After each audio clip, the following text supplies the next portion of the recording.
There we go. Alright. You ready? Oh, yeah. Okay. Alright, here we go.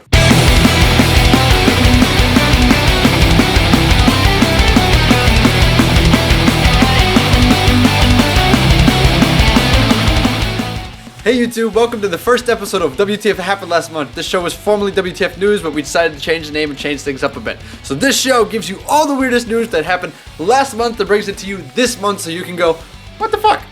Alright, let's get started. Police were called on a Swedish man after he did a revenge fart after being denied sex. The man and woman met up at the woman's flat where he made multiple sexual advances, which she denied all of. So his response, he farted and left. She called the cops because apparently the fart smelled so bad that it disturbed her mental state.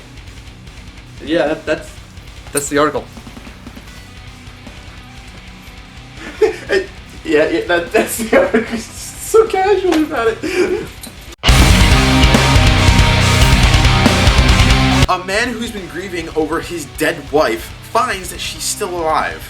The woman had supposedly died in a car accident 2 years ago. The doctors told the family that she had passed away due to extensive injuries and that apparently no one confirmed the body and they just buried the casket.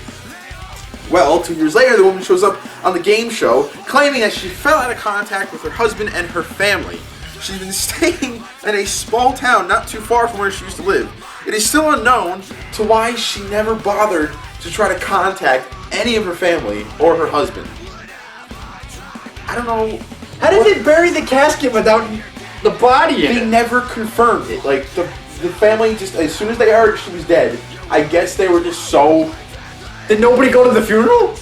No, they went to the funeral, but it was just like, I'm guessing it was a closed casket. They just buried it, and they didn't. And there was nobody in it. No, but they didn't confirm the body. No, there was a body in it. They just nobody confirmed it. How do you go about that without looking at the body? Now some poor family has a dead relative, and nobody knows that they're dead because they're buried in places. Right, right. Like, oh goodness, some people. There's just a fact. Okay, like there are multiple things wrong with the hospital. The woman, the family, like, all three of them belong in where they fucking are right now, because I swear to God, this, oh my God, this, oh, I just don't, no. Police hoax about contaminated drugs actually leads to an arrest. A Texas police department put out a hoax on Facebook claiming that any meth and heroin in the area may be contaminated with the serious disease Ebola. They said that anyone who had recently purchased any of these drugs could bring them into the nearest police station and have them tested to see if they were safe. Well, a 29-year-old woman took the bait, brought her methamphetamines into the police station, had them tested, and was promptly arrested for possession. So I guess Patrick was right when he said that people from Texas were dumb. Yeah. I just hope for this woman's sake that she was already using at the time when she fell for this, because if you're sober and you think, oh, the police will test my drugs for me, they really care. You're retarded, I'm sorry.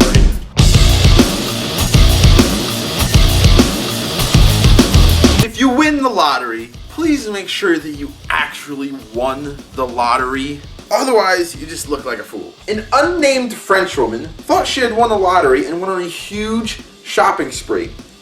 That would have been reasonable if she had actually won. When she cashed her winnings and not knowing where the mix-up was, she immediately went out and bought expensive designer clothes, shoes, and expensive jewelry. Now the woman faces serious debt and tried to make matters worse by pleading to the court that she had her purse stolen, and that is the reason why she went on this huge shopping spree.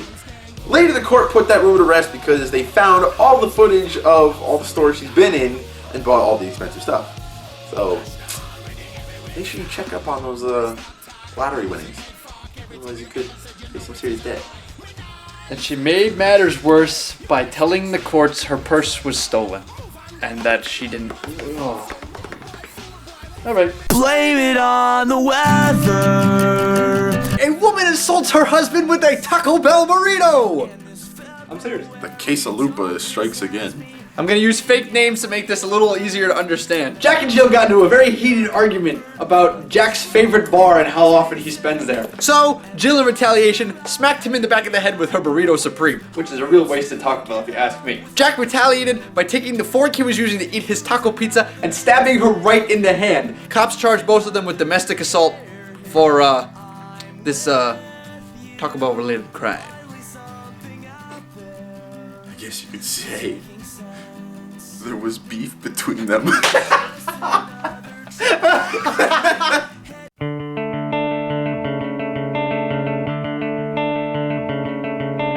If you are certain that the Earth is in fact round, and I mean really certain, then you have a chance of winning $5,000. Let me clarify. The Flat Earth Society is offering $5,000 to anyone who can prove that the Earth is in fact round. No matter how many times that this case has been closed throughout history, the Flat Earth Society still requires evidence that it is in fact round. Those who accept the challenge must use mathematics, trigonometry, to astronomy to prove their point. Those who defend that the Earth is round can only use angles of the sun, the moon, orientation, and distance between the events of a solar and lunar eclipse, which makes it very difficult to prove and actually defend that the Earth is round. It's like trying to explain to a bunch of stubborn people. That's my story! And that is the end of this episode of WTF Happened Last Month. If you liked everything you saw here, please subscribe, check out Sean's channel, and like us on Facebook. If you find an article that you want to be shown in this segment, send it to us either through our Facebook, through our YouTube, or through Sean's YouTube account, and we'll try and fit it in. So, yeah. See ya.